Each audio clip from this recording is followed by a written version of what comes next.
ಅಂದು ಬರುವುದಕ್ಕೂ ಇಂದು ಬರುವುದಕ್ಕೂ ಅಜಗಜಾಂತರವಾಗಿ ಕಾಣ್ತಾ ಇದೆ. ಸೂರ್ಯರಶ್ಮಿ ಬೀಳದಿರುವಂತಹ ಈ ಕದಂಬ ವನದಲ್ಲಿ ಕೋಟಿ ಸೂರ್ಯನ ಪ್ರಭೆ ಕಾಣಿಸ್ತಾ ಇದೆ ಅಂತಾದ್ರೆ ಏನಾಗಿರಬಹುದು? ಶುಂಭದಾರವನ ಹೇಳಿ ಕಳಿಸಿದ್ದಾನೆ, ತರುಣಿಯವರೊಳಗಿದ್ದಾಳೆ ಎನ್ನುವ ಹಾಗೆ, ಎಲ್ಲಿದ್ದಾಳೆ ಎನ್ನುವ ಹಾಗೆ ನೋಡುವುದಕ್ಕೆ ಮುಂದುವರಿತೆ ನೋಡೋಣ. ನಂಬಿಕೆಯ ಲಾವಣ್ಯವನ್ನು ನೆರೆಗಂಡು ಸುಗ್ರೀವ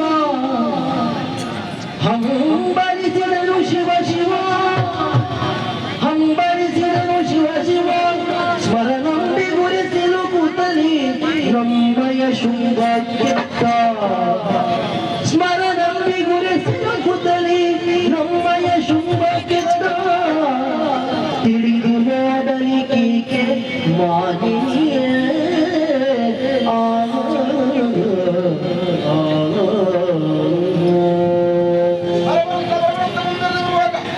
ನೋಡ್ತಾ ಇದ್ದೆ, ಎಂತ ದೃಶ್ಯ ನೋಡ್ತಾ ಇದ್ದೇನೆ.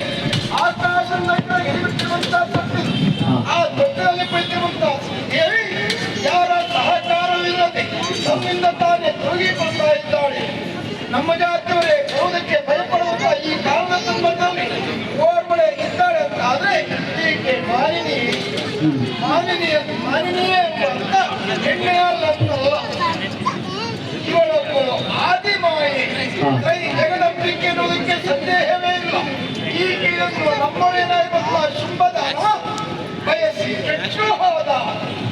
ಸಿಕ್ಕುವಳೆ, ಸಿಕ್ಕಿದರು ಈಕೆ ಆತನಿಗೆ ದಕ್ಕುವಳೆ. ಮಕ್ಕಳ ಆಕೆಗೆ ಆಯಿತು ಶುಂಭದಾನವನ್ನು. ಈಕೆಯನ್ನು ಹೊಗಳುವುದಕ್ಕಾಗಿ ನಾನು ಬಂದದ್ದಲ್ಲ, ಶುಂಭ ಹೇಳಿರುವಂತ ವಿಷಯವನ್ನು ಹೇಳಬೇಕಲ್ಲ ಅಂತ ನೋಡೋಣ. ಜನನಿಗೆ ಭಿನ್ನಗವನು ಕರುಣದೊಳಗು, ಜನನಿಗೆ ಭಿನ್ನಗವನು ಕರುಣದೊಳಿಂದು ವನದಲ್ಲಿ ಕುಳಿತಿರುವುದೇ. ಸರ್ವತವಲ್ಲಿದು ನಿನಗೆ ಬೇಡುವೆನು, ಸರ್ವತವಲ್ಲಿದು ನಿನಗೆ ಬೇಡುವೆನು, ದೇಶ ಚುಪ್ಪನ ಭಯಕ್ಕೆ. ಯಾರು?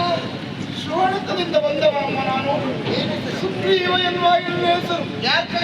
ಅಧಿಕಾರಿ ಶುಂಭದಾನವ ಇಲ್ಲಿವರೆಗೆ ನನ್ನನ್ನು ಅಟ್ಟಿದ್ದಾನೆ. ವಿಷಯ ಅವನು ಮದುವೆಯಾಗುವುದಕ್ಕೆ ಬಯಸಿದ್ದನಮ್ಮ. ಆದ್ದರಿಂದ ತಡ ಮಾಡಬೇಡಿ, ತಂದಿರುವಂತಹ ಗಂಡಿಗೆ ಏರಿಯಮ್ಮ ಹೋಗ್ತಾನಮ್ಮ.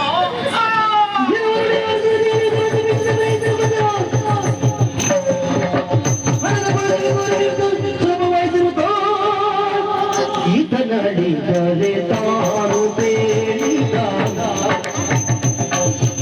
ಮಾತಾ ಶುಂಭ ಹೊರಗೆ ಅರುಣ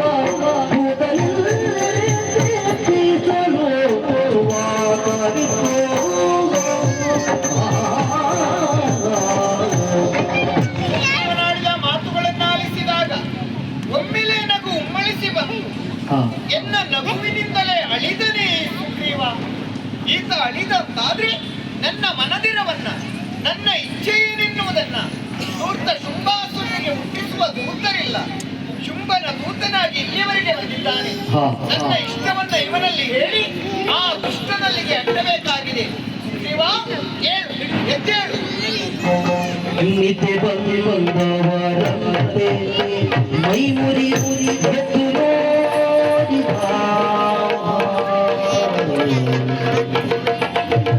ಜಗವನುಂಗುವ ಪುತ್ರರಾದ ಬರ ಮೃತ್ಯುವ ಎಂದು